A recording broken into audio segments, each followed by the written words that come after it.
Hi guys, ito yung Pirates boat. Ito rin din yung ginamit sa, kung alam niyo yung shooting ng Godzilla dito sa Hong Kong. Godzilla versus Kong. Yan yung ginamit nila.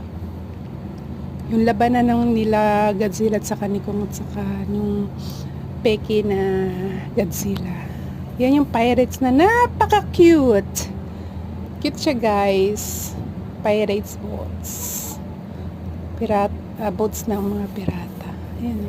Punta na siya doon sa dulo. Thank you for watching my short video.